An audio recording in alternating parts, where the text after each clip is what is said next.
Baik, terima kasih Mas Leo. Selamat malam teman-teman. Assalamualaikum warahmatullahi wabarakatuh. Kita bertemu lagi di persiapan bimbel P3K keperawatan. Saya setuju dengan apa yang disampaikan sama Mas Leo tadi pas diskusi ya. Jadi sekali-kali bolehlah kita tryout atau latihan soal di komputer. Tryout ya tentunya. Kenapa? Itu untuk membiasakan kita pas ujian nanti. Ujian nanti kan di layar komputer. Tenang kalau pas ujian itu komputernya itu lebih besar, jadi membacanya juga lebih jelas. Jadi dalam satu layar penuh itu ada soal, kemudian ada waktu ya, kemudian ada berikutnya kembali gitu kan, dan ada nomor-nomor soal yang sudah diisi atau belum di samping kiri atau ya di samping kanan, Jadi sekali-kali bolehlah kita belajar tryoutnya di komputer. Baik teman-teman, untuk materi atau modul segini pas nggak ya?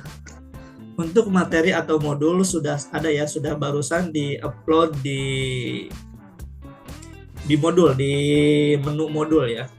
Ada etika, kemudian komunikasi efektif dan keperawatan medikal bedah yang akan kita bahas kali ini. Yang sedang proses modulnya itu maternitas. Maternitas itu nanti di pertemuan hari hari Jumat ya. Baik, kita akan langsung ke materi. Materi yang pertama itu adalah GCS atau Glasgow Coma Scale, yaitu metode pemeriksaan yang digunakan untuk mengukur tingkat kesadaran seseorang. GCS merupakan skala neurologis yang dikembangkan oleh para ahli di Universitas Glasgow, Skotlandia pada tahun 1974. GCS digunakan untuk menilai tingkat kesadaran pasien secara objektif, terutama pada pasien yang mengalami cedera kepala, koma, atau kondisi medis lainnya yang mempengaruhi fungsi otak. Apa sih yang dinilai di GCS? Yuk, mari kita bahas ya teman-teman. Jadi yang dinilai itu adalah mata ya, atau eye. Jadi eye. Nah, eye itu skornya adalah 4. Skor maksimalnya 4. 4 itu untuk membuka mata secara spontan ya. Jadi eye itu mata. Itu adalah spontan. Kemudian 3 itu dengan suara atau perintah.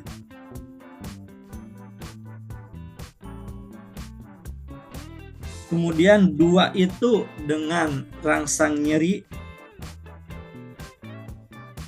Kemudian 1 itu tidak respon.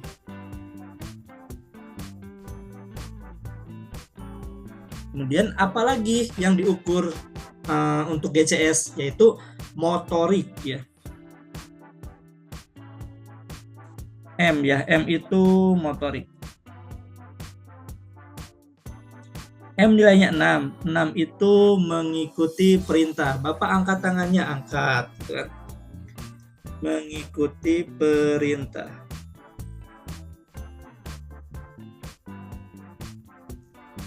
Kemudian 5 itu melokalisir nyeri. Ini bahasanya sudah digeneralkan ya. Jadi bahasanya itu melokalisir nyeri. Lokalisir nyeri. Kemudian 4 itu adalah menghindari nyeri. Menghindari nyeri atau menarik nyeri ya. Menarik nyeri. Kemudian 3 itu adalah fleksi abnormal.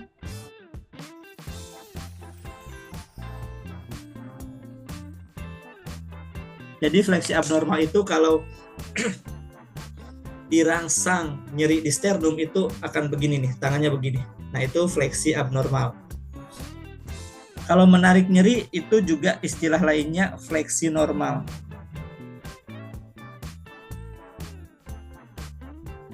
Kemudian 2 itu adalah ekstensi abnormal.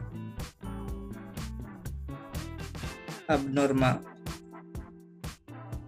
1 itu tidak respon.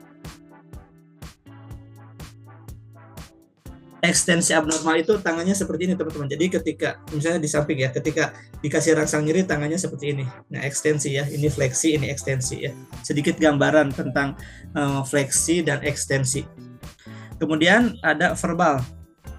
Ya, 1 itu berbicara normal, 5 itu normal bicaranya, atau disorientasi orientasi penuh. Orientasi penuh. Kemudian 4 itu adalah disorientasi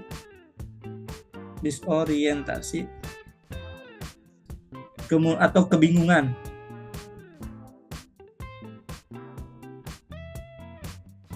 3 itu adalah kata-kata. Beda. Kalau kata-kata dengan disorientasi beda ya. Kalau kata-kata seperti sakit, sakit, sakit. Nah, itu kata-kata. Kemudian 2 itu adalah tanpa arti ya. Jadi mengeluarkan suara tanpa arti. Atau mengerang. Gak ada artinya kan kalau mengerang kan. 1 itu tidak respon.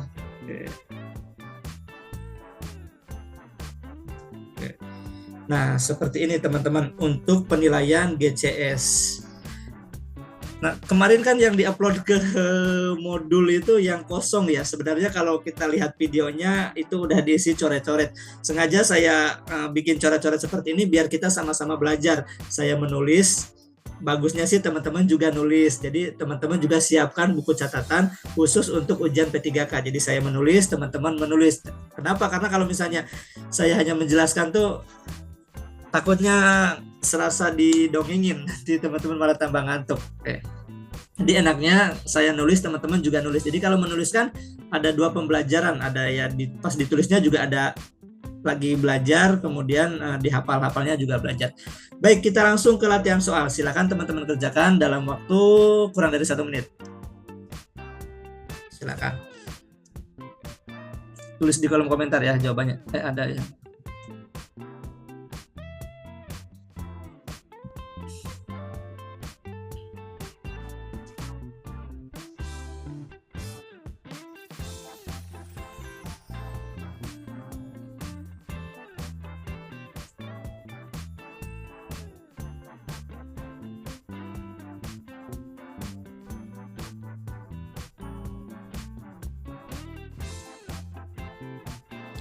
Baik, ada yang menjawab Gak kelihatan. Gak kelihatan apa nanya nih? Apakah gak kelihatan?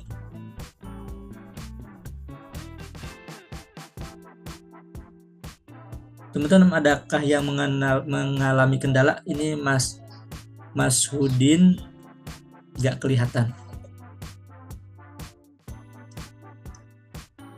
Aman kan? Aman ya. Coba mungkin jaringan atau apa Mas Hudin. Yang penting kelihatan soalnya ya. Kalau sayanya mah gak terlalu penting. Baik, jawabannya beragam nih. Ada yang E, D, C, dan E lagi.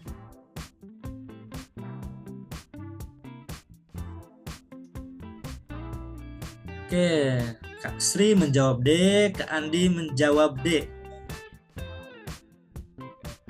Oke, Kak Ani menjawab D.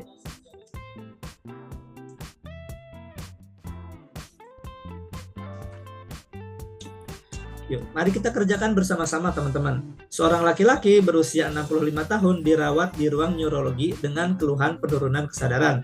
Hasil pengkajian saat diberi rangsang nyeri kedua tangan tampak fleksi abnormal. Fleksi abnormal itu nilainya berapa teman-teman? Fleksi abnormal nilainya itu 3. Oke, 3 ya. Kemudian membuka mata dan suara mengerang. Berarti membuka matanya saat diberi rangsang nyeri ya. Saat diberi rangsang nyeri itu membuka mata. Membuka mata berarti saat dengan nyeri itu berapa? Dengan rangsang nyeri itu 2. 2 ya. Verbalnya mengerang 2. Oh, berarti 7. Jadi skornya Mengerang 2, 7. 7 ya. Jawabannya adalah yang C. Baik, perhatikan baik-baik ya teman-teman. Jadi saat diberi rangsang nyeri itu membuka mata, berarti membuka matanya dengan rangsang nyeri. Yuk kita latihan di soal nomor 2. Silahkan teman-teman kerjakan. Perhatikan baik-baik soalnya.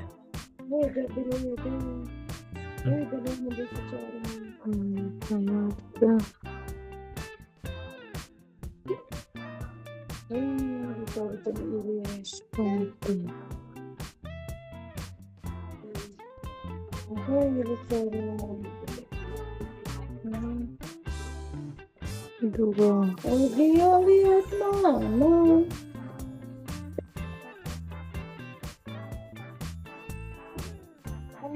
Empat dua empat.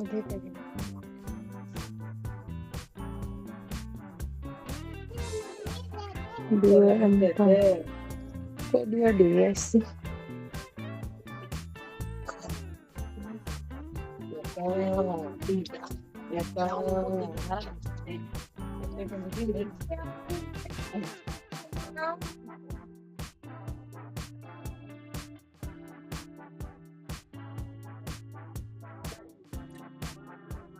Baik, ada yang menjawab D dan E.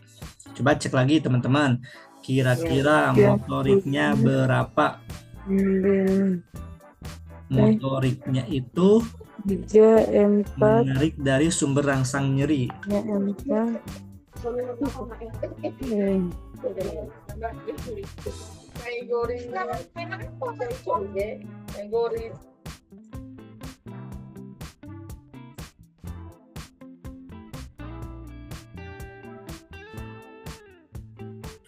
Oke.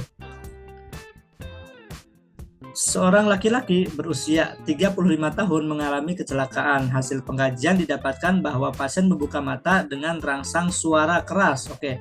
Suara keras itu adalah apa nih teman-teman? Suara keras. I.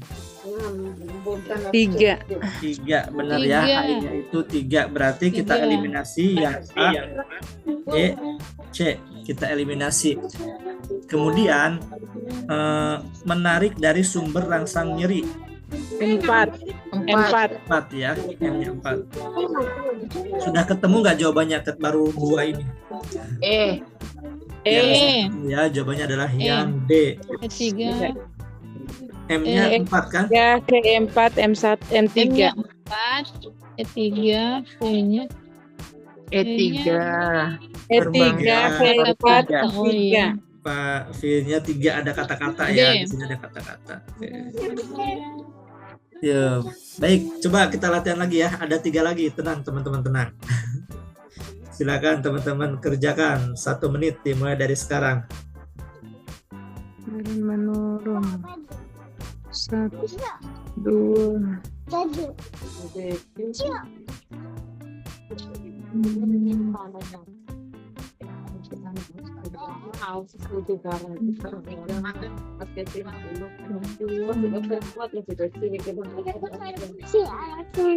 Sepertinya mending di-mute aja ya teman-teman ya. Ya, minta tolong di mute aja Kak. Kita nggak Ya, fokus bener. nih ngerjain soalnya Ya. ribut.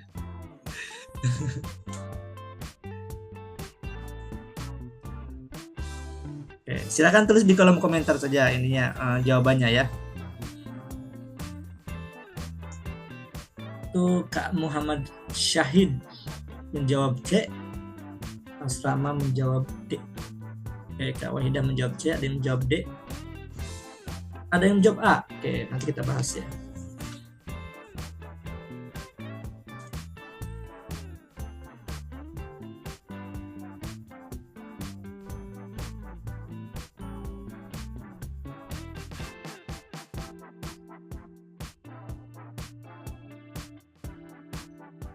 Baik, mari kita kerjakan bersama-sama teman-teman. Seorang perempuan berusia 31 tahun dirawat di rumah sakit karena mengalami trauma kepala. Hasil pengkajian, kesadarannya menurun. Perawat kemudian melakukan pemeriksaan GCS. Saat diberi rangsang nyeri, pasien membuka mata. Oke, I-nya membuka mata saat diberi rangsang nyeri. Berarti I-nya itu adalah 2. 2 itu antara yang A dan yang C atau yang D. Kemudian Ekstremitas pasien fleksi abnormal. Oke, berarti M-nya itu 3. fleksi abnormal itu 3. Yang mana nih yang 3? Antara yang A sampai yang C. Dan C. Verbalnya itu Soalnya mengerang dua. itu adalah 2. Jadi jawabannya adalah yang A. Ada yang masih bingung? Perlu diulang nggak teman-teman ininya penjelasan I verbal motoriknya? Lanjut, Coach. Lanjut dulu ya. Oke, nomor 4 masih tentang GCS. Silakan teman-teman kerjakan.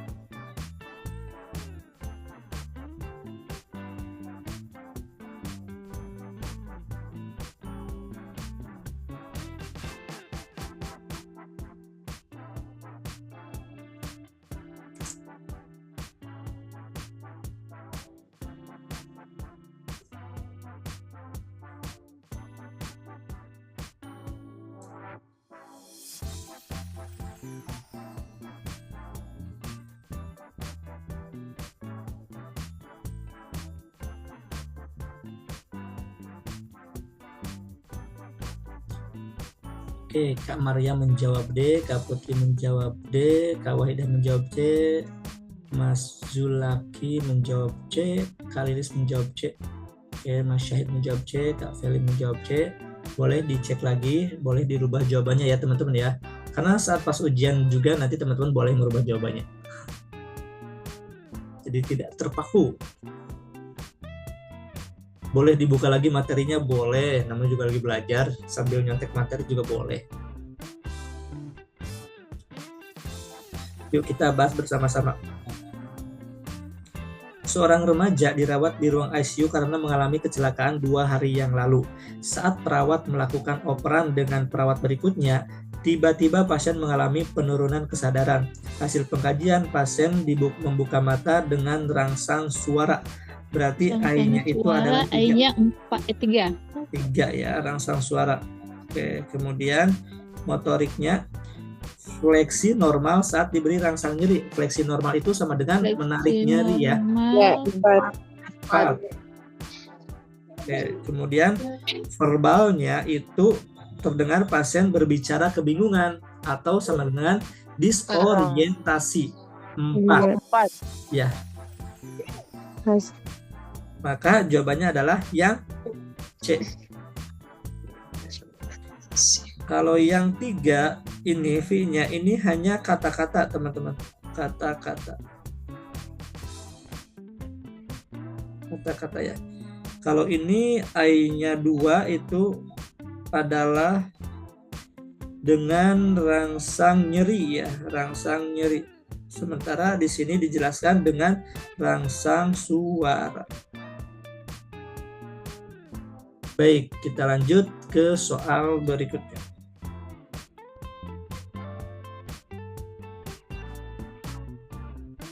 Silakan teman-teman kerjakan.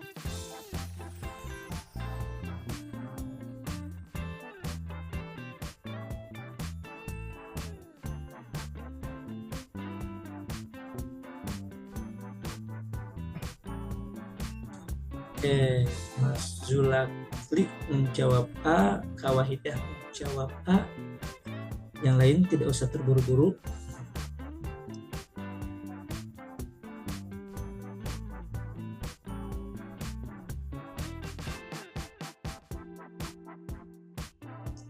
Baik, mari kita bahas bersama-sama. Seorang pria berusia 65 tahun trauma kepala akibat kecelakaan lalu lintas dibawa ke UGD.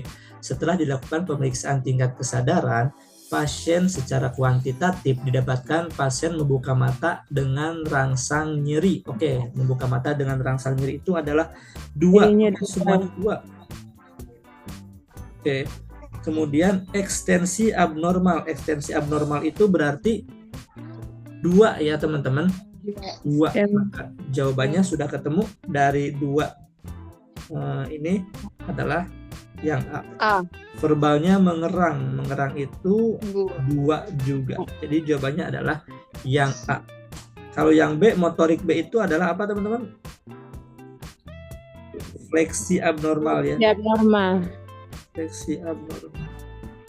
Leksi abnormal. Nah, ini ekstensi abnormal. Ini ekstensi abnormal itu adalah 2. 2. Oke, kita akan beralih ke materi berikutnya, yaitu materi tentang kekuatan otot. Kekuatan otot ya. Jadi dalam keperawatan itu kekuatan otot dinilai menggunakan skala 0 sampai 5 berdasarkan skala pengujian otot manual Dewan Riset Medis ya. Nah, kekuatan otot itu ada 6 berarti ya, karena 0, 1, 2, 3, 4, 5 dari 0. Jadi 5 itu adalah Apa salah lu maru? ya, aku mute dulu ya. 5 itu adalah normal ya, atau mengikuti perintah.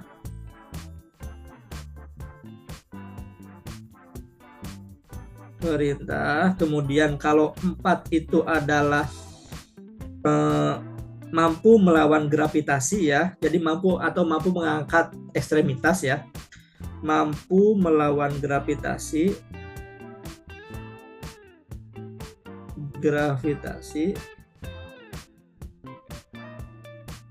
dan mampu menahan tahanan ringan,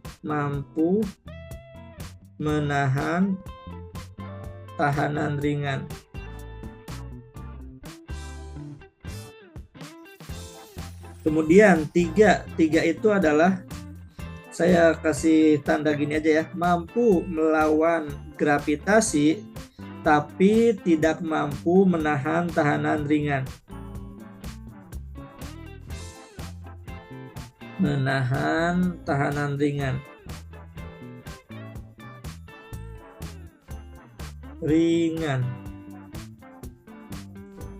Kemudian kalau 2 itu adalah mampu menggerakkan 2 sendi atau hanya mampu menggerakkan sendi. Jadi hanya bisa bergeser-geser aja, tidak mampu melawan gravitasi atau tidak mampu mengangkat ekstremitas. Jadi pergerakan 2 sendi.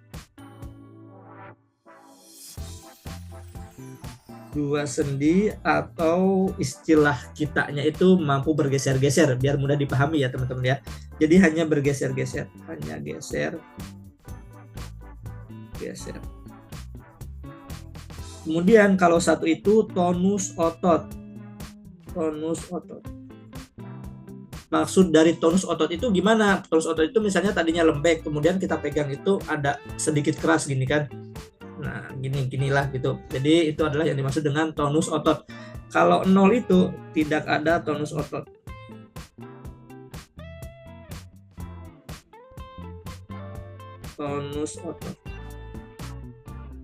Kalau tadi GCS skornya itu minimal 3 ya, karena kalau tidak ada respon itu nilainya 1. Kalau kekuatan otot itu sampai 0 ya. Jadi ada 6 nih. 1, 2, 3, 4, 5, 6. Mulainya dari 0 jadi sampai 5 maksimalnya. Baik, silakan screenshot. Kalau yang lagi nulis boleh teman-teman silakan tulis dulu ya tentang kekuatan otot. Tapi kalau misalnya nggak pegang alat tulis bisa di screenshot ya. Atau misalnya bisa lihat rekamannya saja. Oke, silahkan teman-teman kerjakan. Waktunya boleh 1 menit.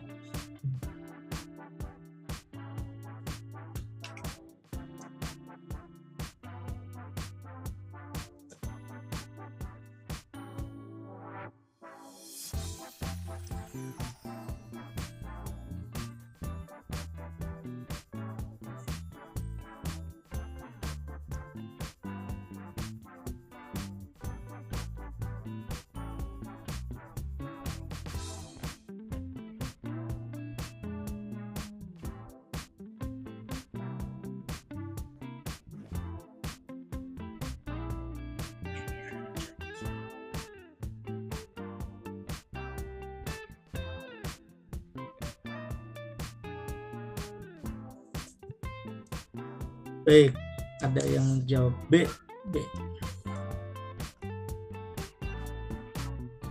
Mayoritas menjawab B.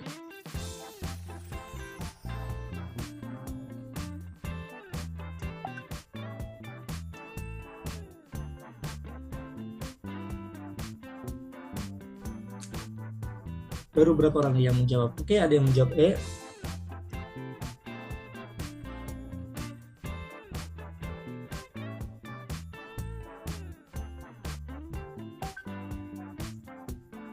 Yuk, mari kita bahas teman-teman. Seorang perempuan berusia 35 tahun dirawat di ruang bedah syaraf pasca kraniotomi. Hasil pengkajian, pasien tampak hemiparase kanan, lemah dan tidak mampu menggerakkan tubuhnya. Refleks fisiologis melambat. Ini baca cepat aja ya dulu gitu. Saat dilakukan pemeriksaan otot ekstremitas kanan didapatkan hasil sebagai berikut. Tidak mampu mengangkat lengan dan kaki namun masih bisa menggerakkannya atau alias geser-geser ya. Jadi jawabannya adalah yang 2, yang B.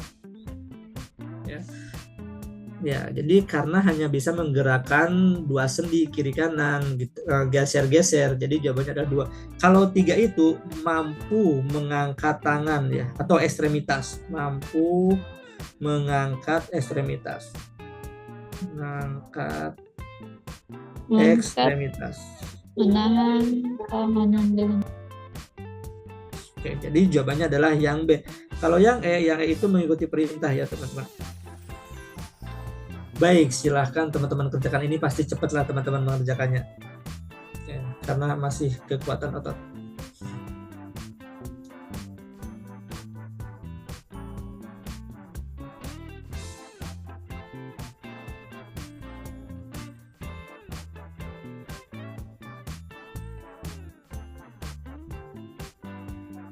Wah, cepet nih. Wah, udah saya. Oke, Kak Sri menjawab A, Kak Sri menjawab A, Kak Nur Anissa menjawab A. Oke, Mas Takdir menjawab A. Nah, di sini ada yang di ruangan ICU atau di ruangan syaraf ya, bedah syaraf, itu bisa mengukur kekuatan ototnya. Bisa dipraktekkan gitu ya, karena kalau dipraktekkan itu pasti akan nempel terus ilmunya. Seorang laki-laki usia 56 tahun dirawat di ruang perawatan dengan stroke non-hemoragik. Stroke non-hemoragik berarti apa teman-teman? Kita belajar yang lain dulu, boleh deh. Stroke non-hemoragik itu adalah karena iskemik ya, atau sumbatan. Iskemik, sumbatan. Hasil pengkajiannya lemah aktivitas dibantu keluarga dan hemiparase sinistra. Hasil pemeriksaan kekuatan otot pada tangan dan kaki didapatkan tidak ada gerakan sendi, berarti tidak ada gerakan nomor 2 ya, tetapi masih ada tonus otot. Berapakah nilai kekuatan otot pada pasien tersebut? Sudah cukup jelas, jawabannya adalah yang A1. Baik, soal berikutnya silahkan teman-teman kerjakan.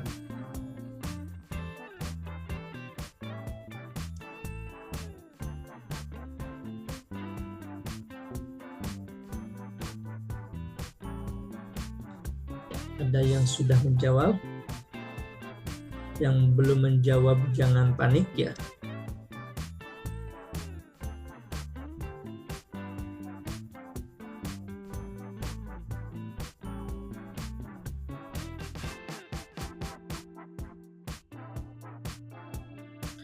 Jadi yang belum menjawab jangan panik ya, tetap tenang. Kita menyesuaikan atau beradaptasi dengan nanti pas ujian nih teman-teman. Misalnya kita lagi mengerjakan, ada yang sudah di ujung sana, ada yang sudah duluan keluar, waduh kita udah deg-degan, wah yang lain sudah pada selesai. Tapi sementara kalau waktunya masih banyak, tetap tenang ya teman-teman, jangan panik. Oke, masih di kekuatan otot. Seorang laki-laki berusia 67 tahun dirawat di ruang perawatan dengan stroke iskemik. Hasil pengkajiannya lemah aktivitas dibantu keluarga dan hemiparase sinistra. Hasil pemeriksaan kekuatan otot pada tangan dan kaki kiri dapat mengangkat tangan dan kaki namun tidak mampu menahan tahanan ringan. Ya, benar sekali. Jawabannya adalah yang C. Ya. Tadi ada yang menjawab itu 4. 4 itu mampu menahan tahanan ringan ya. 4 itu mampu menahan tahanan ringan. Tahanan ringan. Sementara di sini tidak mampu menahan tahanan ringan. Jadi jawabannya adalah yang C, 3. Oke, 2 lagi soal tentang kekuatan otot.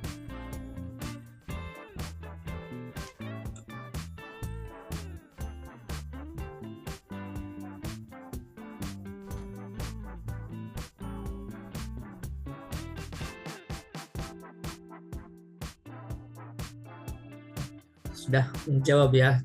Tadi soalnya baru dikasih, baru aja dibahas.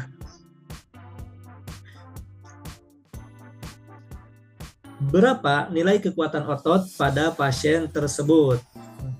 Langsung aja kita baca cepat nih. Seorang perempuan usia 47 tahun dirawat di ruang perawatan dengan post-craniotomy. Hasil pengkajiannya lemah, aktivitasnya dibantu keluarga, dan hemiparsedekstra. Hasil pemeriksaan kekuatan otot. Nah, baru langsung kita fokuskan nih, karena yang ditanyakannya itu adalah kekuatan otot. Pada tangan dan kaki kanan, dapat mengangkat tangan dan kaki, serta mampu menahan tahanan ringan. Ya, jawabannya adalah yang D. Jadi kita baca pertanyaannya dulu, misalnya kekuatan otot, pas ada kalimat kekuatan otot langsung fokuskan. Jadi langsung baca pertanyaannya dulu, kemudian baca soalnya atau pinyetnya. Nah, di sini kita lihat itu nilai yang abnormal. Fokuskan ke nilai abnormal. Kemudian langsung tentukan diagnosis keperawatannya kira-kira apa. Oke, silakan. Satu lagi soal tentang kekuatan otot.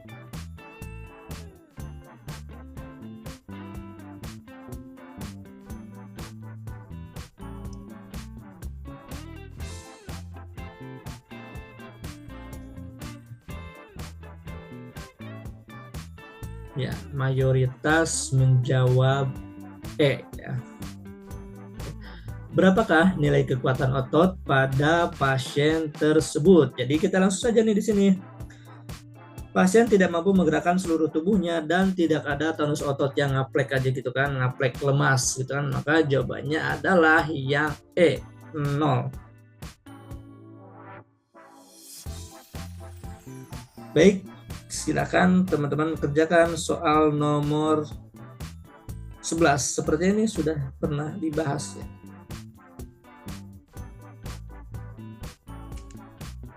Apakah teman-teman masih ingat?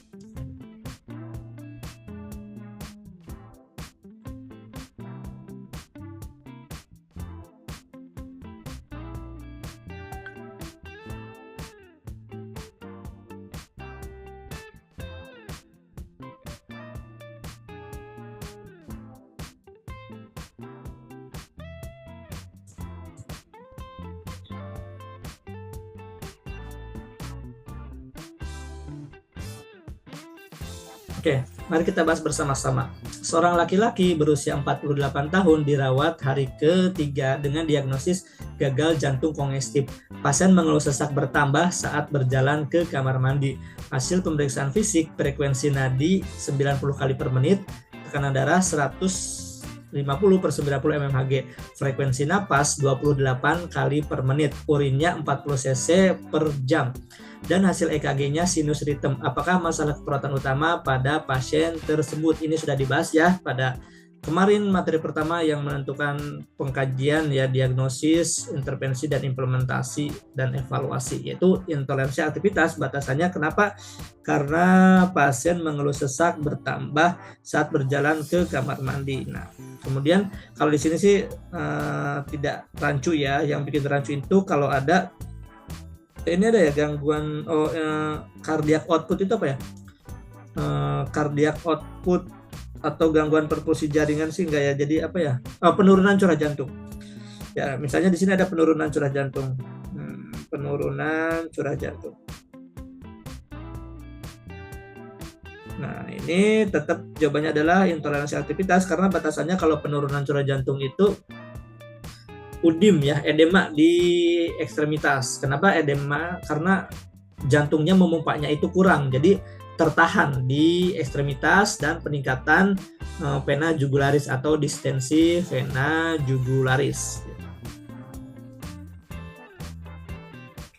Soal berikutnya silahkan teman-teman kerjakan. Ini masih menentukan diagnosis keperawatan.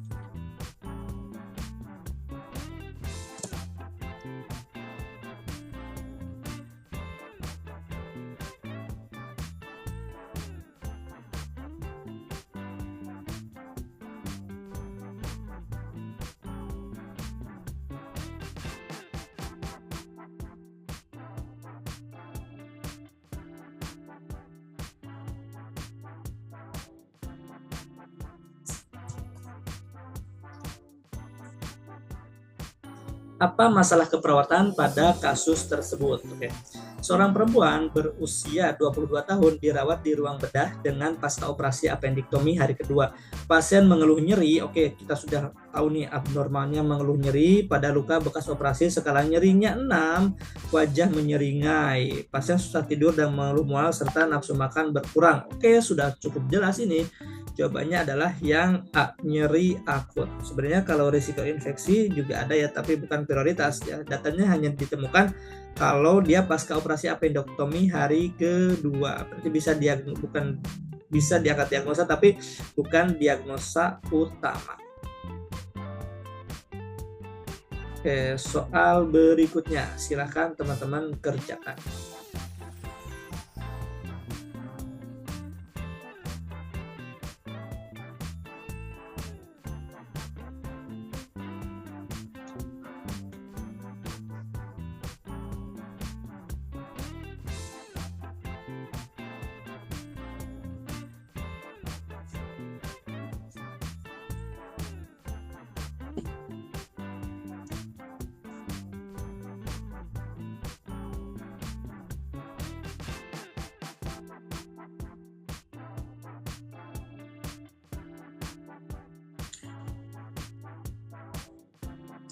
Kira-kira yang paling berbahaya atau yang mengancam nyawa yang mana teman-teman?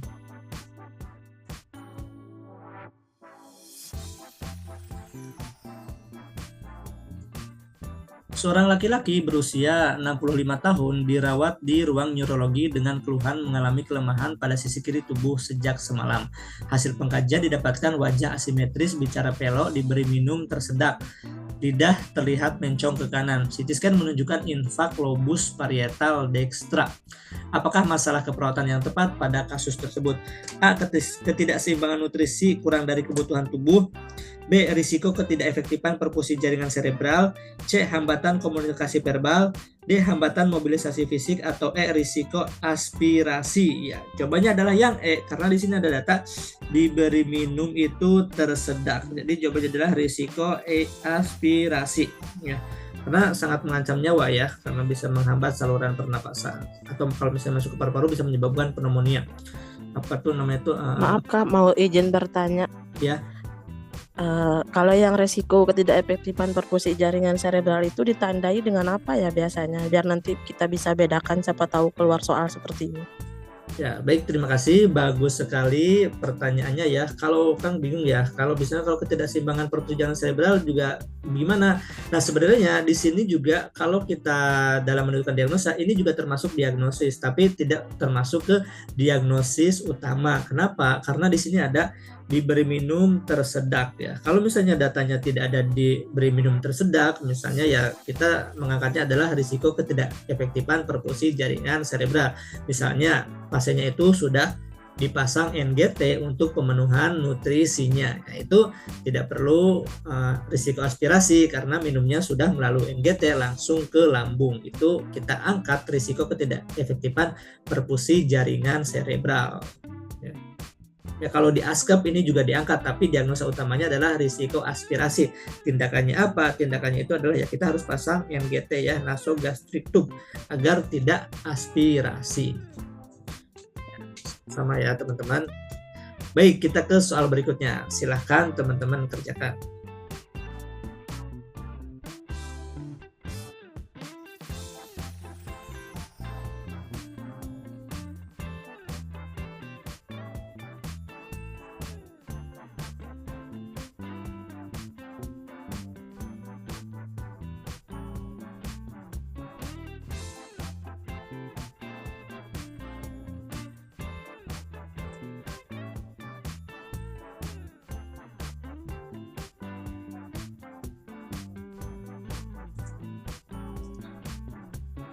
Oke, ada yang menjawab A, ada yang menjawab D.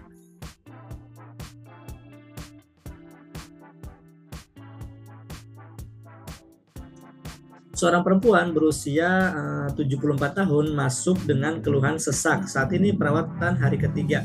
Hasil pengkajian didapatkan pasien batuk disertai lendir, bronki di semua lapang paru. Ya. Berarti itu udah ada gangguan di jalan napas ya teman-teman. Tekanan darah 120/80 mmHg, nadinya 56 kali per menit, pernapasannya 26 kali per menit, suhunya 36 derajat Celcius. Hasil EKG-nya bradikardi hipatologis di 2, 3, AVF, P5 dan V6, rongsennya effusi pleura kanan dan LFH. Apakah diagnosis keperawatan pada kasus tersebut? Jawabannya adalah yang bersihan jalan napas tidak efektif ya, yang D. Kenapa? Ditandai rongki. Karena ada ya batuk disertai lendir, ronki di semua lapang paru. Jadi bersihan jalan napasnya tidak efektif. Kalau penurunan curah jantung itu ditandai dengan adanya misalnya tadi ya ada hambatan di apa tuh? Aduh saya jadi lupa. Jadi ada hambatan di menumpuk cairannya di ekstremitas udim dan ini peningkatan distensi vena jugularis. Jadi jantung itu menerima darah dari seluruh tubuh melalui vena cava inferior dan vena cava superior ya. Vena cava superior itu yang dari jugularis, inferior dari seluruh tubuh dari ekstremitas. Nah, ketika curah jantungnya kurang, memompanya itu kurang, maka akan tertahan di ekstremitas dan di distensi vena jugularis. Ya, ada ronki. Baik, silakan teman-teman kerjakan soal nomor 15. Oke, soal tentang EKG. Nanti kita akan membahas ya sedikit tentang EKG ya.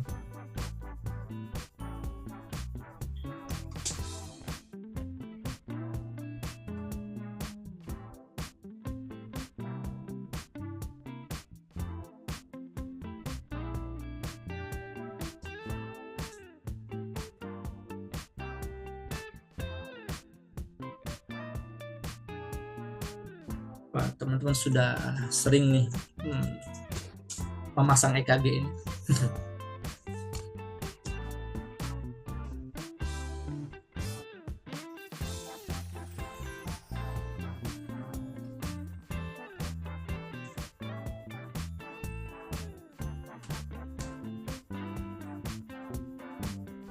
Ya, ada yang menjawab B, ada yang menjawab D. Kira-kira yang mana nih teman-teman jawabannya? Apakah setelah IGA? Sebenarnya EKG itu di IGA keberapa sih? Hanya ada 2 IGA ya. Di ICS berapa? Hanya ada di 2 ICS, yaitu ICS ke-4 dan ICS ke-5 ya teman-teman. Jadi ada ICS ke-4 dan ICS ke-5. Kita akan belajar sedikit tentang EKG ya di sini. Ini adalah tipe soal yang zaman sekarang ya, tipe soal zaman now. Tipe soal zaman dulu langsung saja di manakah lokasi pemasangan elektroda V2. Nah, itu tipe soal zaman dulu ya. Tipe soal zaman dulu itu misalnya gini, di manakah lokasi pemasangan elektroda V2. Udah sebenarnya pertanyaan itu hanya sesederhana itu. Tapi semenjak ada uji kompetensi, semenjak ada 2013 ke sini yang diberlakukannya uji kompetensi ya. 2013 itu masih masa percobaan, 2012 dan 2013 itu masa percobaan. Dimulailah membentuk soal keperawatan itu seperti ini. Ada kasusnya, kemudian ada pertanyaannya. Jadi sesuai kita di lapangan juga kan ketemunya kasus, bukan ketemu pertanyaan yang langsung fokus ya. Jadi kita harus mengkaji dulu. Nah, kita akan membahas sadapan ya. Ada V1. V1 itu di mana teman-teman? Di sela iga keempat sternal kanan.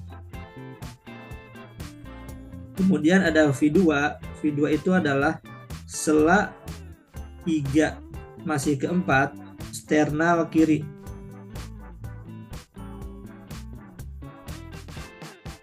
Kemudian sebelum masang kalau di lapangan ya, sebelum masang V3 kita pasang dulu V4. V4 itu adalah sela iga atau ICS ya, interkosta. Sela iga, nah ini baru kelima. Sela iga kelima mid clavicula. Nah, baru V3 itu di antara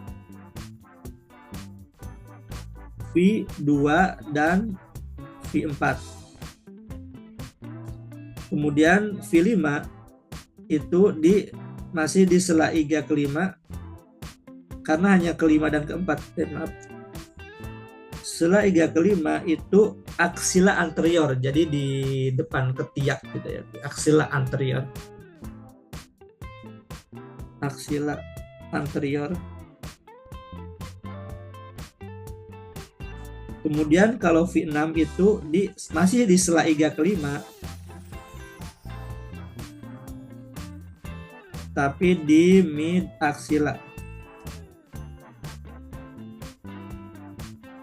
Maka di sini jawabannya adalah yang D ya, sela iga keempat sternal kiri. Silakan catat teman-teman. Kalau yang ada buku tulis, kalau misalnya yang tidak ada buku tulis silakan screenshot ya, atau teman-teman bisa nanti melihat rekamannya. Kemudian kita akan mengulas sedikit tentang EKG, cara menghitung nadi berdasarkan EKG. Bisa menggunakan kotak besar, bisa menggunakan kotak kecil ya teman-teman. Jadi nadi berdasarkan EKG. Nadi ini yang iramanya reguler ya. Jadi ada dua ya, ada reguler dan irregular. Reguler itu ada, yang pertama itu ada 300 dibagi dengan kotak besar, jarak kotak besar antara R ke R ya. Kotak besar R ke R. Kemudian kalau yang menggunakan kotak kecil itu 1500 dari kotak kecil dari R ke R. Kemudian kalau misalnya iramanya irregular itu kalau jarak puncak R ke R-nya itu beda. Misalnya di sini ada 4 kotak besar, berikutnya 3 kotak besar, berikutnya 5 kotak besar, berarti itu kan iramanya irregular. Jadi ambil QRS kompleks selama 30 kotak besar atau 6 detik ya. Ambil QRS kompleks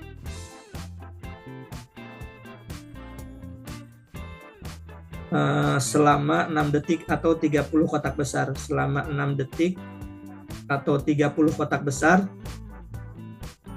atau 30 kotak besar, kemudian dikalikan 10. Jadi misalnya QRS kompleksnya di 30 kotak besar itu ada 66, berarti 6 dikali 10, 60. Begitupun pula misalnya QRS kompleksnya itu 4, berarti 4 kali 10. Oke. Mudah-mudahan ada sedikit pencerahan ya. Kebetulan soalnya belum saya siapkan, kalau disiapkan lebih enak ya. Jadi ada contoh soalnya, kemudian kita kerjakan. Nanti mungkin di pertemuan berikutnya ya, saya siapkan. Soalnya di buku sinergi tidak ada menghitung ini, jadi sumbernya terbatas. Boleh ya, soal berikutnya, silakan teman-teman kerjakan.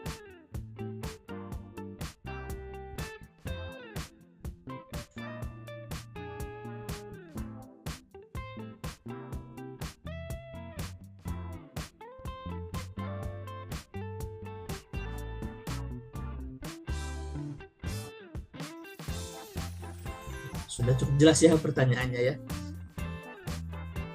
Sudah cukup jelas jawabannya. Seorang laki-laki berusia 52 tahun dirawat di ruang penyakit dalam dengan diagnosis DM. Hasil pengkajiannya mudah lelah, aktivitas dibantu orang lain, sering merasa haus, berat badannya turun. Kulitnya kering, tekanan darah 120/80 mmHg, frekuensi nadi 80 kali per menit, frekuensi napas 20 kali per menit. Hasil laboratorium gula darah sewaktu adalah 578 mg per desiliter. Apakah masalah keberatan utama pada kasus tersebut? Oke, sudah cukup jelas ini ketidakstabilan kadar glukosa darah. Jawabannya adalah yang E. Baik, soal berikutnya silakan teman-teman kerjakan.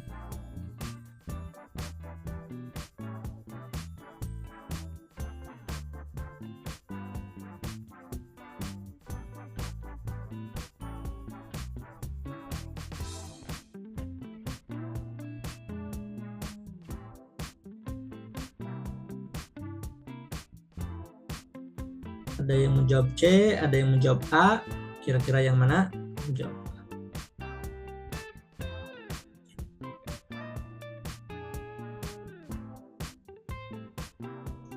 Boleh jawab aja teman-teman, jangan takut salah. Silahkan perhatikan lagi baik-baik soalnya teman-teman. Dan kalau pertanyaannya, apakah masalah keperawatan yang utama pada kasus tersebut? Seorang perempuan berusia 46 tahun dirawat di ruang penyakit dalam dengan DHF. Hasil pengkajian, pasien mengeluh lemah, terdapat peteki pada kedua lengan. Oke, kalau peteki itu artinya apa teman-teman? Peteki. Perdarahan di bawah kulit. Nah, perdarahan di bawah kulit. Berarti sudah terjadi perdarahan belum di sini teman-teman? Sudah terjadi, nurse. Ya, sudah terjadi perdarahan. Berarti jangan Bukan diambil risiko. lagi yang risiko perdarahan, karena sebenarnya di organ dalamnya itu sudah terjadi perdarahan ya. Ditandai dengan ada peteki pada kedua lengan. Kemudian kedua ekstremitas terasa dingin dan suhunya 36 derajat Celcius. Hasil pemeriksaan laboratorium HB-nya 18. 18 itu tinggi ya teman-teman ya. Normalnya itu 13 sampai 15 atau 13 sampai 18 ya. Beda soalnya untuk laki-laki dan perempuan. Sementara ini perempuan, berarti udah kemungkinan sudah terjadi apa nih? Hemokonsentrasi ya. Hemokonsentrasi. Hematokritnya itu 50%, trombositnya 45.000. Normalnya itu di atas 150.000 ya. Oke. Jadi jawabannya adalah risiko shock. Jadi kalau hemokonsentrasi itu seolah-olah HB-nya tinggi, tapi sebenarnya HB-nya itu tidak tinggi, tetap HB-nya segitu saja, tetapi karena cairannya itu berkurang ya, sudah ada mau tanda-tanda mau shock, cairannya sudah berkurang dari pembuluh darah, jadi HB-nya itu lebih banyak dari misalnya kita ambil 1 cc, kadar HB-nya lebih banyak karena terjadi hemokonsentrasi. Misalnya kalau normalnya itu seperti ini, tapi karena ada cairan yang keluar dari pembuluh darah, jadi HB-nya itu sempit, jadi terlihat seolah-olah itu adalah tinggi HB-nya ya. Tapi sebenarnya dia sudah kekurangan cairan di pembuluh darahnya ya. Jadi beresiko shock.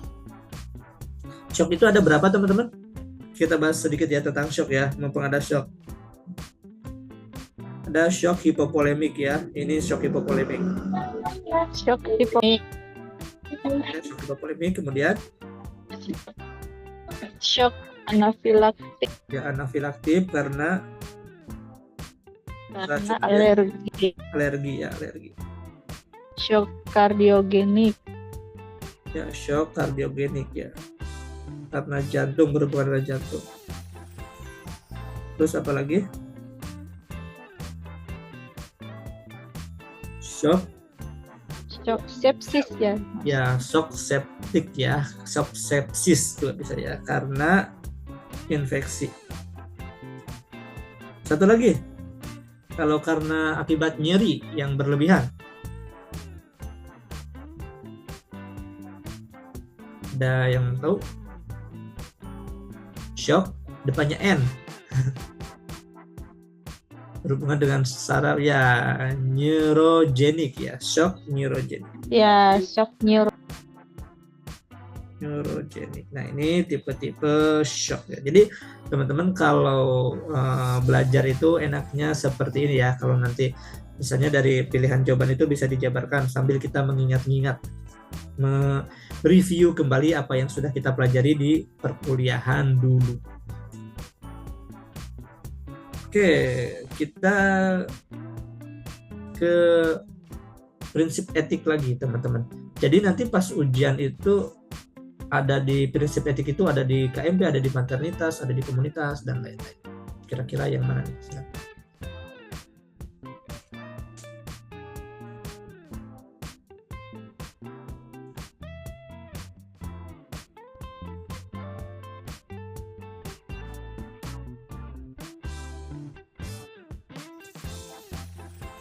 Oke, Kak Andi menjawab C, Kak Sri menjawab C. Yang lain bagaimana? Ada yang berbeda? Kak Nur Anissa menjawab C, Kak Arinda menjawab C. Oke, Kak Putri menjawab C.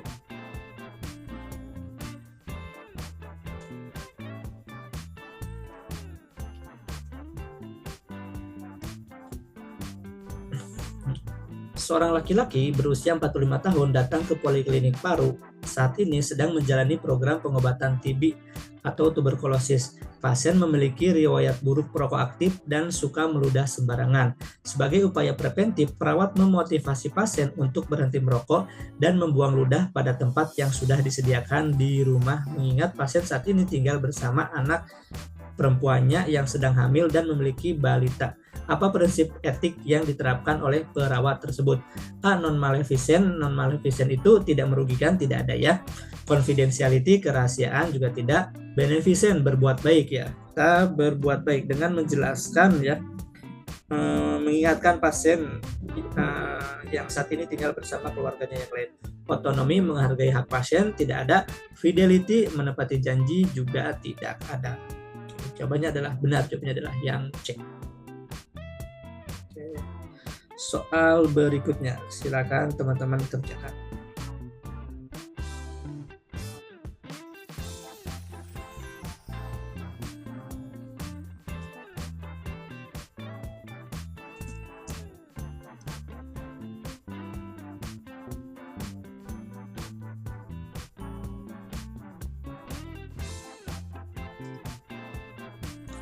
Baik, mayoritas menjawab B.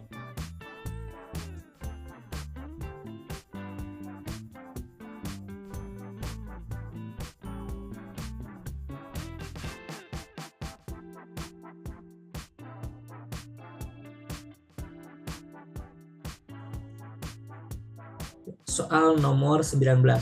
Seorang perempuan berusia 45 tahun dirawat di RS dengan keluhan nyeri dada.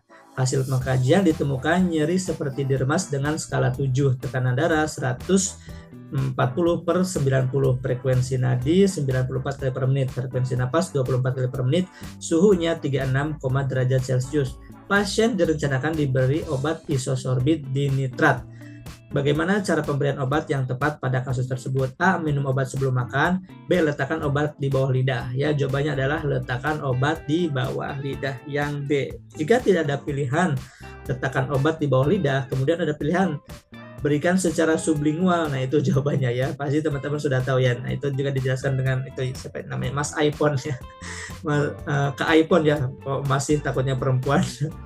Nah, jawabannya adalah yang sublingual. Kalau tidak ada misalnya pilihan letakkan di bawah lidah. Oke, soal berikutnya silakan teman-teman kerjakan. Ini intervensi.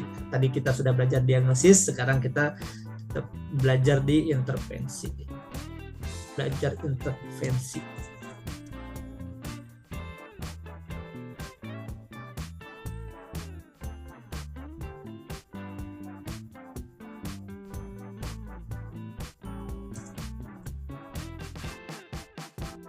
Oke. B. Mayoritas menjawab B.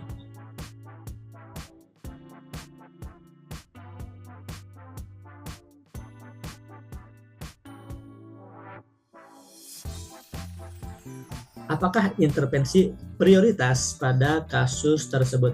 Seorang perempuan berusia 44 tahun dirawat di ruang penyakit dalam dengan diagnosis sirosis hepatitis. Hasil pengkajian edema tungkai positif 3. Oh, kita sudah nemu nih, fokuskan yang abnormal.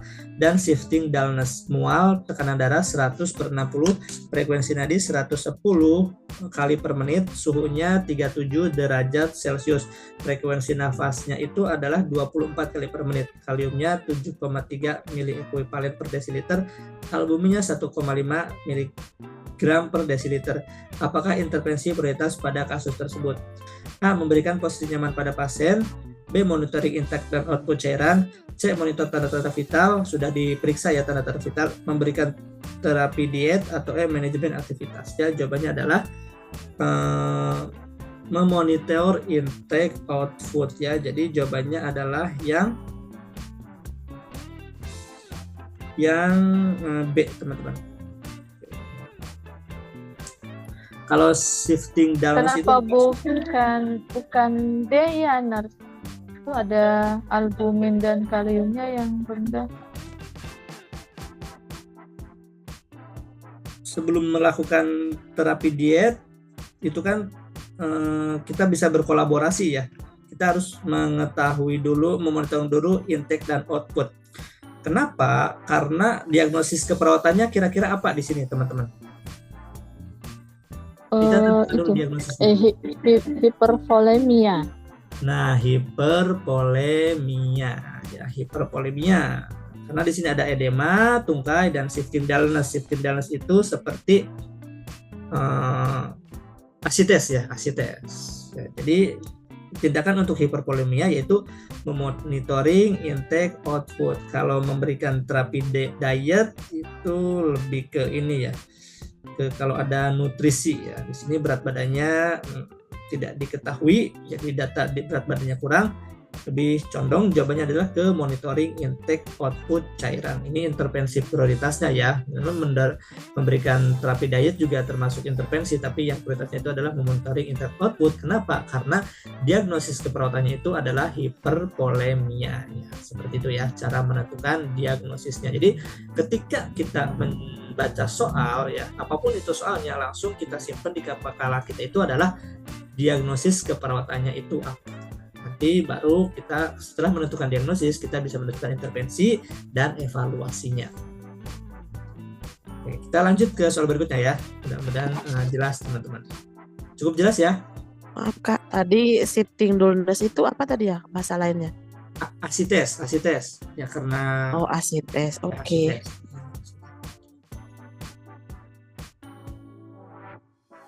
Oke. Soal berikutnya, silakan teman-teman kerjakan.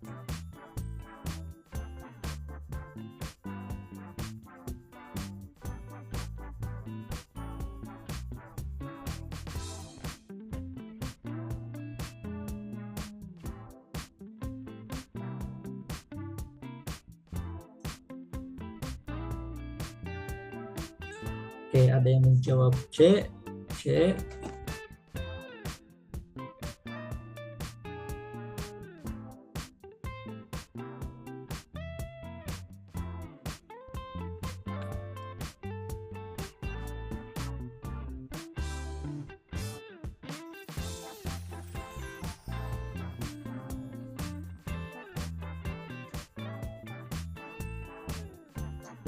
Apa intervensi keperawatan yang tepat pada kasus tersebut? Seorang laki-laki berusia 60 tahun dirawat di ruang neurologi dengan diagnosis meningitis. Hasil pengkajian didapatkan pasien mengalami penurunan kesadaran.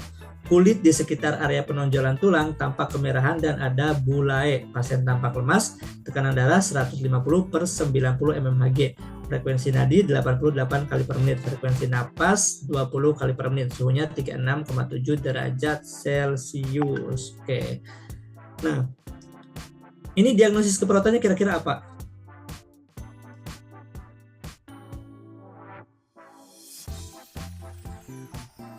Kira-kira diagnosis keperawatannya apa, teman-teman?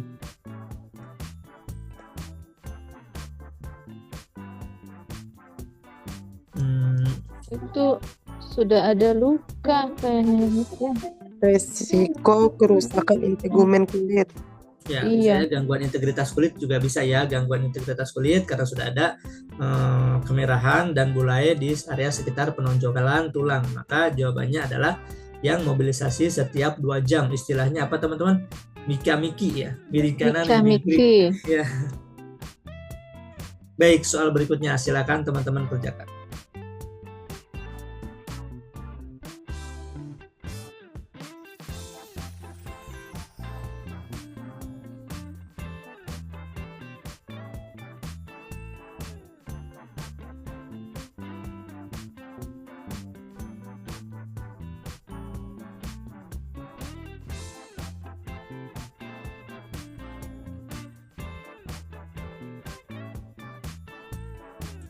Oke, ada yang jawab D.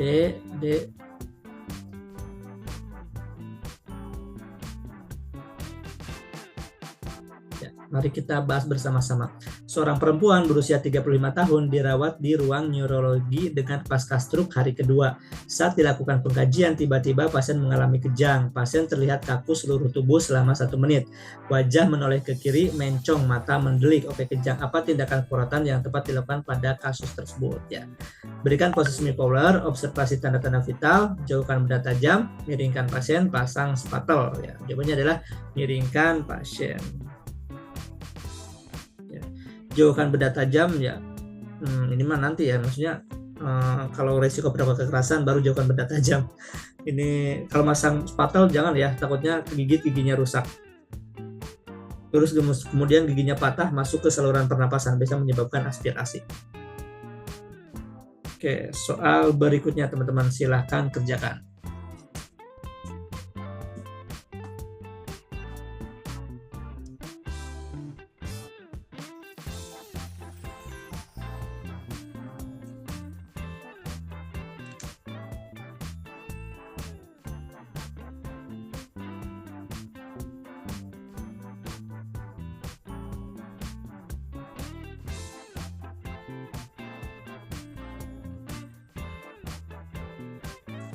Oke.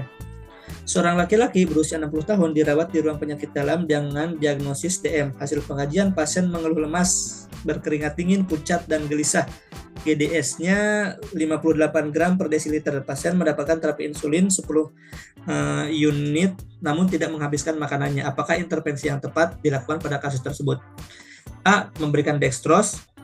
C. Memonitor glukosa darah. Memonitor glukosa darah tidak perlu dilakukan. Kenapa? Karena ini sudah ada hasilnya. Kecuali kalau belum ada hasilnya, baru kita cek GDS dulu ya. Kemudian memberikan minuman manis, menganjurkan untuk segera memakan nasi, menganjurkan menghentikan sementara obat diabetes. Oke, kira-kira antara yang A dan yang C, kenapa pilih yang A, kenapa pilih yang C, teman-teman? Oke, rasionalnya apa nih? Kenapa memilih yang A, kenapa memilih yang C? Kalau saya sih kalau yang masih sadar ya pilih yang C dulu, Nar. Ya, Lalu kira-kira kalau pasiennya di sini sadar atau enggak, teman-teman? sadar karena dia masih bisa mengeluh lemas. Ya, benar sekali ya. Di sini sebenarnya tidak disebutkan secara langsung kalau pasien itu sadar, tapi secara tersirat di sini pasien mengeluh lemas ya. Pasien mengeluh lemas. Jadi ini pasiennya masih sadar, maka jawabannya adalah memberikan minuman manis. Memberikan minuman dextrose pada pasien yang tidak sadar. Bukan minuman dextrose tapi dextrose ya, pada pasien yang tidak sadar. Oke. Kalau misalnya memonitor glukosa darah, ini kalau belum ada hasil GDS-nya ya. Kenapa harus dicek glukosa darahnya? Ya karena kita tidak tahu apakah dia itu hiperglikemi atau hipoglikemi ya. Jadi dicek dulu glukosa darahnya karena ya penanganannya berbeda tentunya. Oke, jadi penyebab dari hipoglikemi itu adalah sudah dikasih insulin tapi tidak menghabiskan makanannya, jadi hipoglikemi. Kemudian ada satu lagi teman-teman yang menyebabkan hipoglikemi itu, teman. Kalau misalnya kalau insulin itu IM ya, intramuskular ya, atau subkutan. IM ya, subkutan ya, subkutan. Nah, subkutan.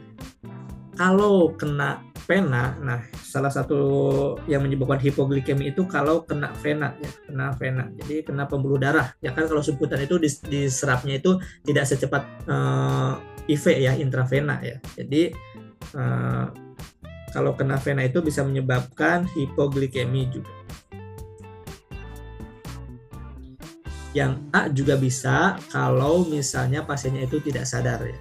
Kalau pasien tidak sadar, karena tidak mungkin kita memberikan minuman manis pada pasien yang tidak sadar. Kalau yang monitor glukosa darah itu jika belum ada hasil GDS, belum ada hasil GDS, ada GDS ya. Baik, soal berikutnya silakan teman-teman kerjakan.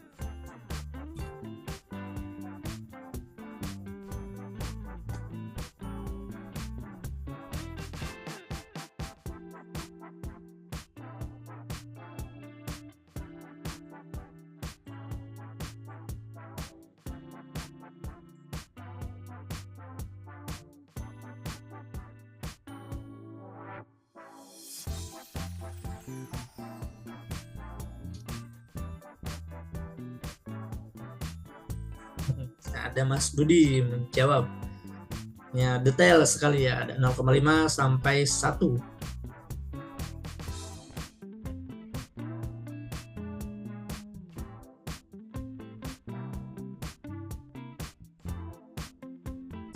Seorang perempuan berusia 25 tahun dirawat di unit luka bakar. Hasil pengkajian luka bakar grade 2 dengan luas 35%. Berat badannya 50 kg. Tinggi badannya itu adalah 156 cm. Tekanan darah 100/60 mmHg. Bisa kita lewat ya membaca tanda-tanda vital itu. Membaca usia, tanda-tanda vital itu bisa kita baca cepat aja. Frekuensi nadinya 60 kali per menit, frekuensi napasnya 20 kali per menit. Pasien telah diberikan terapi RL sebanyak 2000. Apakah yang menjadi kriteria keberhasilan terapi cairan tersebut? Oke, ada komentar dari Kak Putri. Aku jawab ngasal karena masih belum mengerti soal ini ya kakak. Oke, gak apa-apa teman-teman.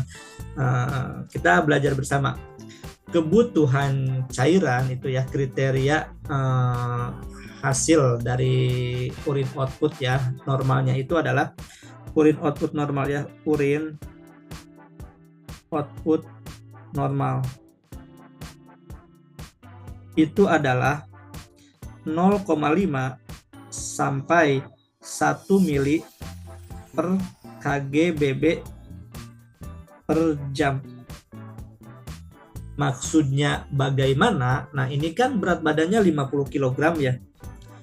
Jadi ya tinggal 50 dikali 0,5 adalah 25 dan 50 dikali 1 adalah 50 mili per jam. Jadi 50 dikali 0,5, 25, 50 dikali 1 adalah 50 atau setengahnya dari berat badan dan 1 dari berat badan tersebut. Jawabannya adalah yang B. Baik, kita coba rubah berat badannya ya. Oke. Berat badannya itu adalah 70. 35 sampai 70 kg, 30 ml per kilogram berat badan per jam. Oke, jadi kalau 70 itu 35 sampai 70 ya, cc per mili jam. per jam. Oke. Ini berarti diuresisnya ya, diuresisnya di anak juga sama ya teman-teman.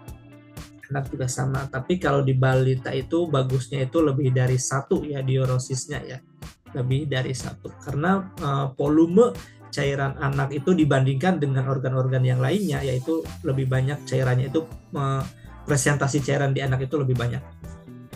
Kalau berat badannya 60, 30 sampai 60 ml per. Oke. Ya benar ya, 30 sampai 60. Oke. Apakah sudah jelas teman-teman?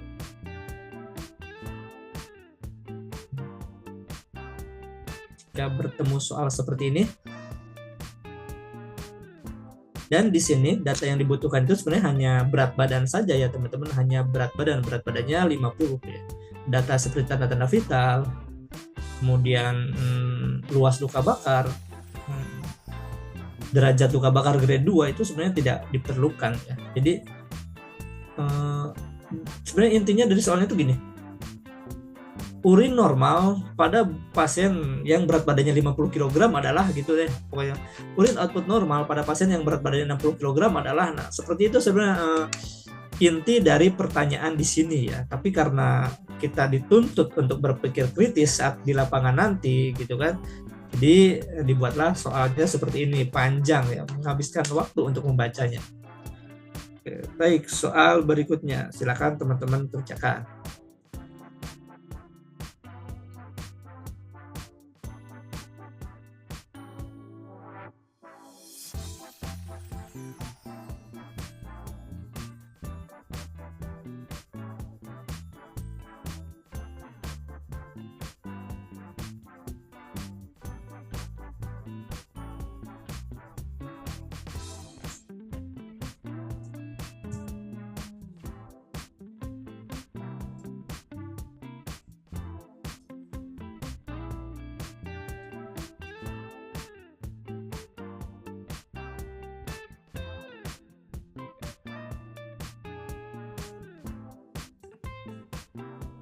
Baik, soal nomor 24.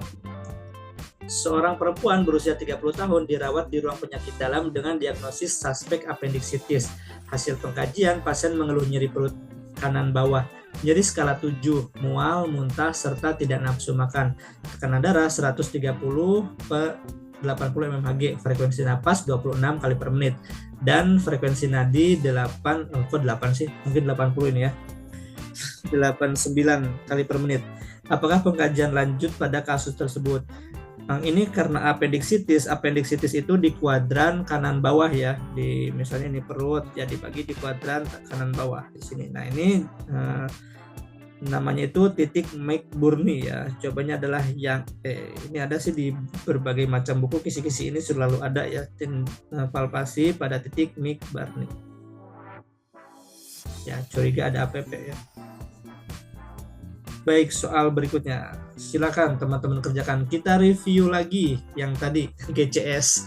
Tadi kita udah belajar GCS, kemudian belajar kekuatan otot, diagnosis, intervensi, evaluasi. Sekarang ke GCS lagi. Mudah-mudahan masih ingat. Harus masih ingat.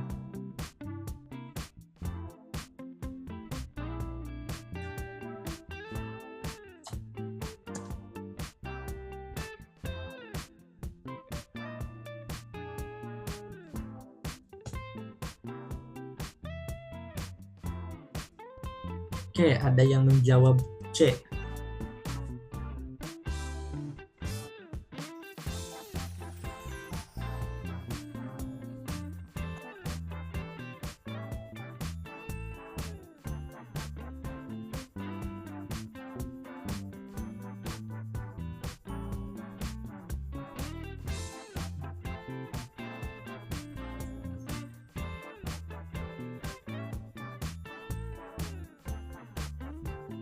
Baik, mari kita bahas teman-teman. Seorang laki-laki usia 30 tahun diantar ke UGD dengan keadaan umum penurunan kesadaran disertai muntah 10 menit, kemudian pos kecelakaan lalu lintas. Berdasarkan pengkajian, respon verbal mengerang. Verbal mengerang itu skornya berapa teman-teman? Ada yang masih ingat? 2. 2 ya, 2. Kemudian fleksi abnormal? 3. Ya, 3 ya. Kemudian membuka mata dengan terangsang nyeri? 2. 2 ya. 2 membuka mata dengan terangsang nyeri. Berarti skornya adalah 7 yang C. Oke, alhamdulillah teman-teman masih ingat. Oke, ini soal terakhir, tapi waktu masih ada 10 menit lagi. Saya boleh memberikan kuis ya teman-teman ya. Soal tambahan boleh kan? Boleh. Teman-teman masih semangat. Oke, kita mereview lagi soal etika yang kemarin kita pelajari ya, biar kita tidak lupa.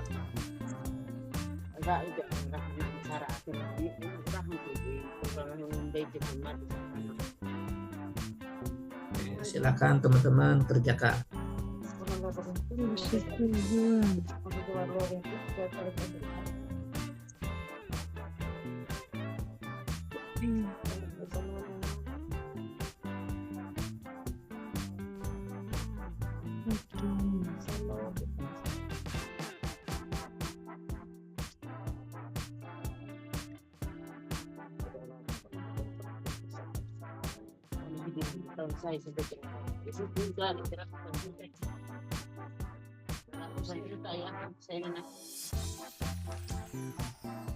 Ya, mayoritas menjawab A, otonomi.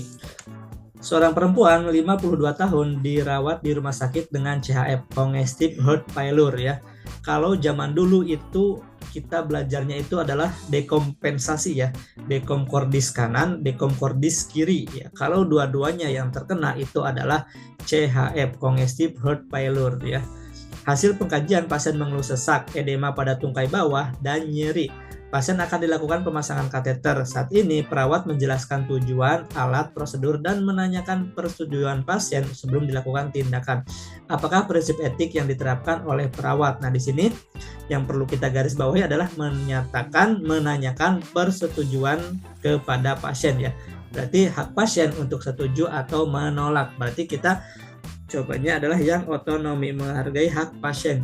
Justice itu adil, non-maleficent tidak merugikan, beneficent berbuat baik, confidentiality adalah kerahasiaan.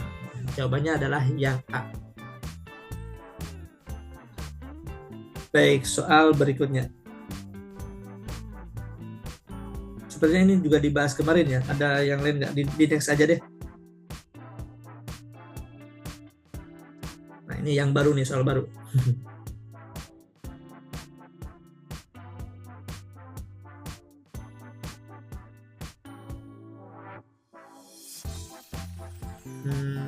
Soal yang baru nih.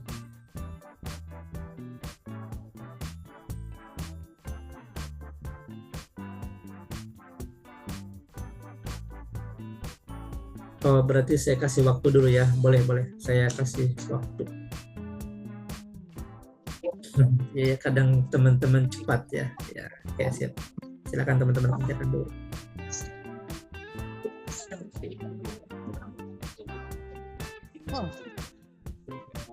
Nanti sampaikan aja ya teman-teman ya, kalau saya terlalu cepat, terlalu lambat, juga sampaikan aja.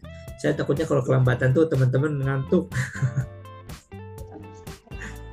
Dan kita ciptakan suasana yang menarik saat belajar itu ya.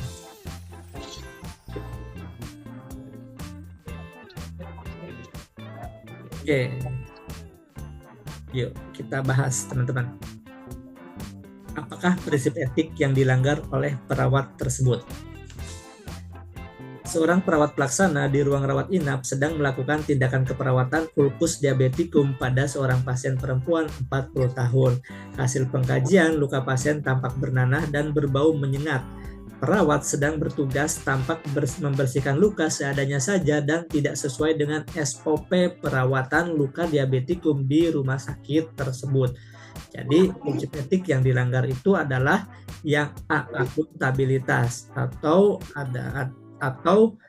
tanggung jawab ya. Kenapa? Karena di sini ada tidak sesuai dengan SOP ya.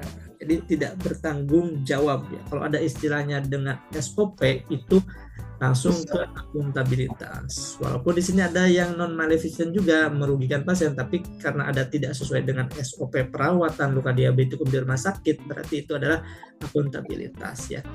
Di salah satu penerapan prinsip etik akuntabilitas itu adalah kita bekerja sesuai dengan SOP tempat kita bekerja.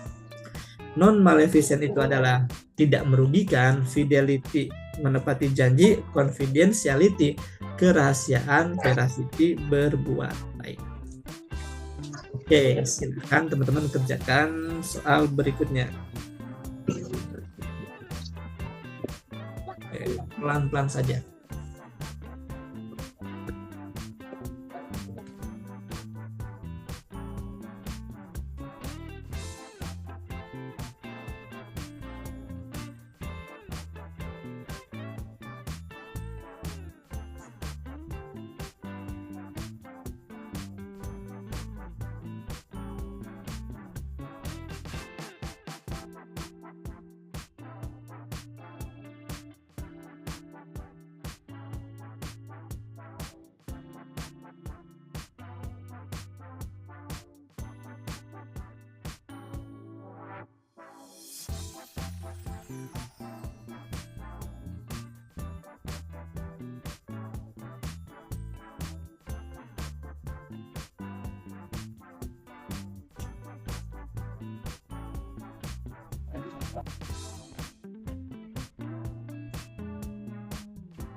Oke, mari kita bahas teman-teman. Ada yang mayoritas menjawab A ya, tapi ada yang Mas Sulakli menjawab B.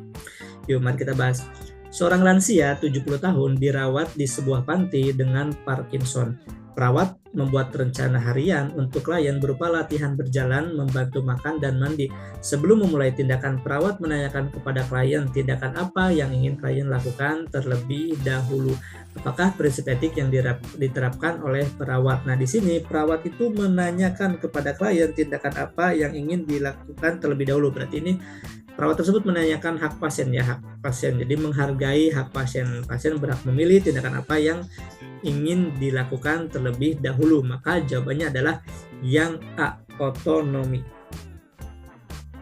Kalau beneficent berbuat baik ya. Tapi di sini ada yang menjadi poinnya itu adalah menanyakan kepada pasien tindakan apa yang ingin klien lakukan terlebih dahulu. Baik, soal berikutnya silahkan teman-teman kerjakan.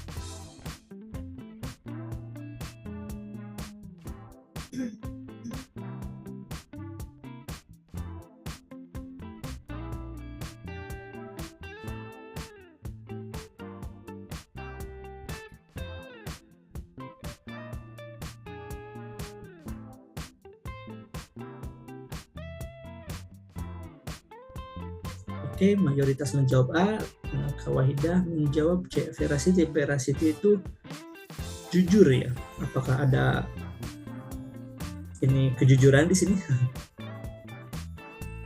Apakah ada yang berhubungan dengan kejujuran? Coba kita bahas bersama-sama ya. Seorang perawat IGD rumah sakit menerima 2 orang pasien sekaligus. Hasil pengkajian, pasien A dengan cedera kepala berat dan pasien B dengan keluhan nyeri ulu hati. Perawat tersebut mendahulukan penanganan pasien B yang merupakan kepala bidang keperawatan rumah sakit tempat ia bekerja. Walaupun sebenarnya yang A itu lebih parah ya, karena ini cedera kepala berat. Oke. Apa prinsip etik yang dilanggar oleh perawat tersebut? A. Justice, B. Otonomi, C. Veracity, D. Fidelity, atau E. Beneficent. Ya, jawabannya adalah yang A. Justice ya. Ini prinsip etik keadilan. Ya, kenapa tidak adil? Kenapa perawat tersebut tidak mendahulukan yang gawat darurat terlebih dahulu? Kalau veracity itu artinya jujur. Di sini tidak ada unsur kejujuran atau unsur berbohong ya. Baik, soal berikutnya. Silakan teman-teman kerjakan.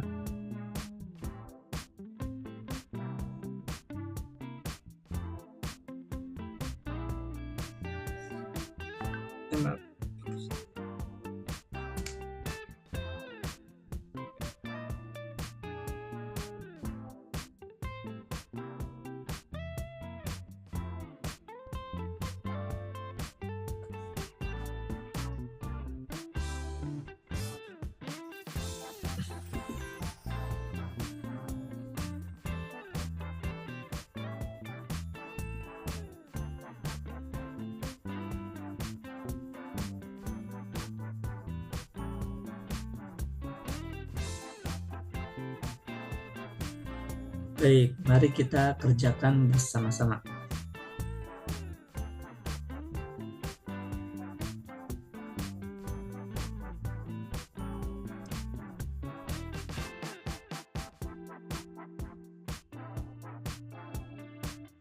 Seorang laki-laki 58 tahun dibawa ke IGD dengan nyeri dada. Hasil pengkajian, pasien mengeluh nyeri dada, kepala pusing, dan mual. Pasien telah dilakukan pemeriksaan oleh dokter dan pemeriksaan penunjang lainnya. Pasien dan keluarga menanyakan hasil pemeriksaan tersebut kepada perawat. Apakah prinsip etik yang harus diterapkan oleh perawat tersebut?